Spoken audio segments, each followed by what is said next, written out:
श्री कृष्ण भगवान के सभी भक्तों को प्रणाम। बांके बिहारी लाल की जय, राधा रानी की जय। आज मैं आपको सुनाऊंगी 10वां अध्याय स्कंद 2 में भागवत कथा के 10 लक्षणों का उल्लेख। श्री सुखदेव जी ने कहा, परीक्षित, भागवत पुराण में जिन 10 लक्षणों का उल्लेख किया गया है वे इस प्रकार हैं: सर्ग, विसर्ग, स्थान, पोषण, उति, मनवंत्र, ईशानुकथा, निरोध, मुक्ति और आश्चर्य। इन 10 लक्षणों में 10वां लक्षण आश्चर्य तत्व का सीधा संबंध परमात्मा के आश्चर्य से है। इसी आश्चर्य को प्राप्त करने के लिए ही प्रथम 9 लक्षणों का उल्लेख किया जाता है।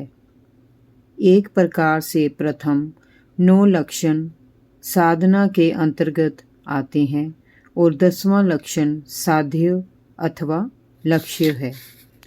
ईश्वर की प्रेरणा से पंचभूतों जल, पृथ्वी, अग्नि, आकाश और वायु का निर्माण होता है। फिर उनके सम्मिलन से विराट शरीर बनता है और शरीर में 10 इंद्रियां, अहंकार और महत्व मीन्स बुद्धि का जन्म होता है। इसे सर्ग कहा जाता है। उस विराट शरीर अथवा पुरुष से उत्पन्न ब्रह्मा जी जिस चराचर सृष्टि का निर्माण करते हैं उसे विसर्ग कहा जाता है। ये सृष्टि स्थायी नहीं है, ये निरंतर प्रतिपल संहार अथवा प्रलय की ओर अग्रसर होती रहती है। इस सृष्टि का पोषण करके भगवान विष्णु इसे मर्यादित किए रहते हैं। इसी से उन्हें विशेष श्रेष्ठता प्राप्त होती है। उसे स्वान का नाम दिया जाता है। श्री विष्णु द्वारा सुरक्षित सृष्टि में भक्तों पर उनकी सदा कृपा बनी रहती है, उसे पोषण कहते हैं। 2 मनुओं के मध्य काल को अथवा सृष्टि के प्रारंभ से प्रलय के मध्य काल को मनवंत्र कहा जाता है। इस काल में जो मनवंतरों के अधिपति मीन्स मनु भगवान की जो भक्ति करते हैं और प्रजा का पालन करते हैं तथा शुद्ध धर्म की स्थापना करते हैं उसे भी मनवंत्र कहा जाता है। जीवों की वासनाएं अर्थात इच्छाएं जिन कर्मों के द्वारा उन्हें भवबंधन में डाल देती हैं उसे उति कहा जाता है। भगवान के विविध अवतारों द्वारा की गई लीलाओं की कथाएं ईश कथा कहलाती हैं। भागवत कथा में प्राय श्री कृष्ण की लीलाओं का वर्णन है। जब भगवान योग निद्रा में शयन करते हैं तब जीव अपनी योग साधनाओं के द्वारा भगवान में लीन हो जाते हैं। इस लीन हो जाने की अवस्था को निरोध कहते हैं। इसमें साधक अपने मन और संपूर्ण इंद्रियों को नियंत्रित करके परमात्मा में लीन हो जाता है। अज्ञान के द्वारा किए जा रहे कर्मों और भोग विलास में लिप्त हो जाने वाले कर्मों का निष्काम भाव से परित्याग करके अपने आत्म स्वरूप से परमात्मा में स्थित हो जाने को मुक्ति कहा जाता है।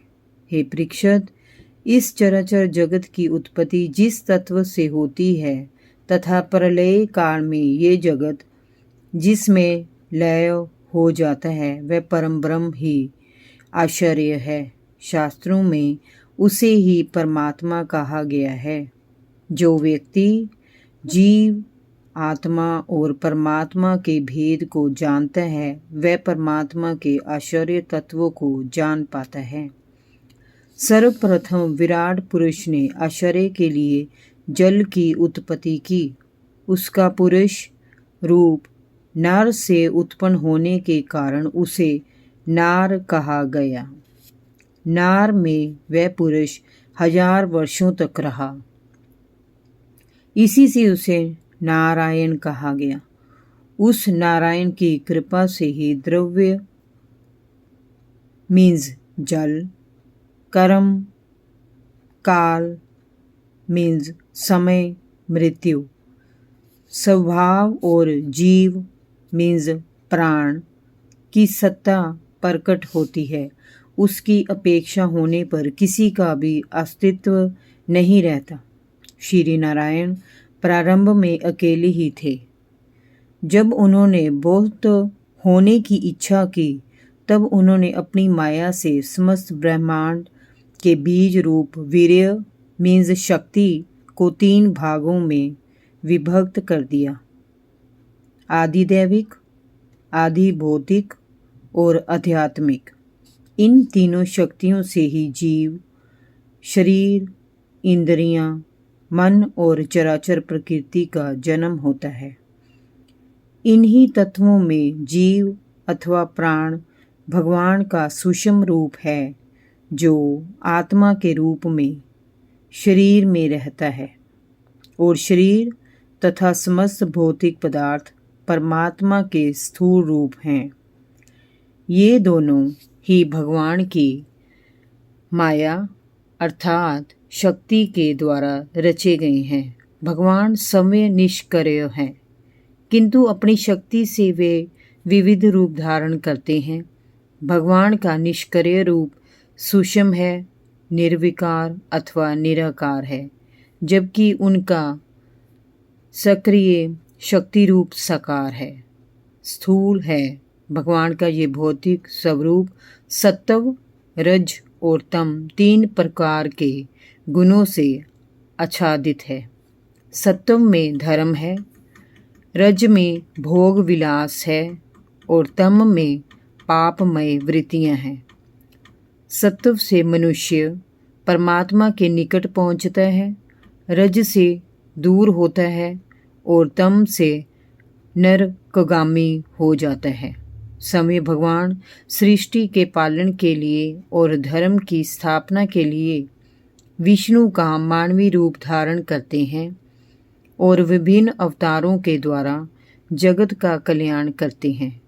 प्रलय का समय आने पर वे रुद्र मीन्स शिव का अवतार लेकर सृष्टि का संहार करके उसे अपने में लीन कर लेते हैं।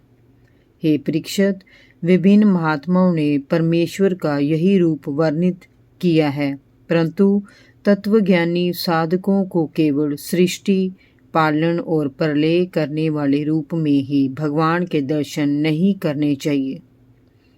भाव यही है कि मात्र ब्रह्मा, विष्णु और महेश मीन्स शिव ही भगवान नहीं है। भगवान उनसे भी परे है। वह अजन्मा और नित्य है। उसका अंश आत्मा के रूप में प्रत्येक जीव में विद्यमान है।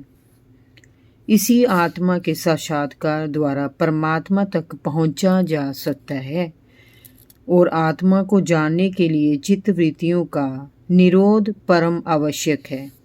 शौनक जी ने सूत जी से पूछा, सूत जी, आपने हमसे कहा था कि भगवान के परम भक्त विदुर जी ने अपने परिवार को त्याग कर विविध तीर्थों का भ्रमण किया था। उस यात्रा में मैत्री ऋषि के साथ अध्यात्म के संबंध में उनकी बातचीत हुई थी। वह कहाँ हुई थी और उन्होंने क्या कहा था? आप विदुर जी का चरित्र सुनाते हुए उस अध्यात्म चर्चा का सार तत्व हमें सुनाइए। सूत जी ने कहा, शौनक आदि ऋषियों, राजा परीक्षित ने भी यही प्रश्न श्री सुखदेव जी से पूछा था। उनके उत्तर में श्री सुखदेव जी ने जो कहा उसे ध्यानपूर्वक सुनिए। इति द्वितीय स्कंद। हरि ओम तत्सत। बांके बिहारी लाल की जय। कृष्ण कन्हैया लाल की जय। राधा रानी की जय।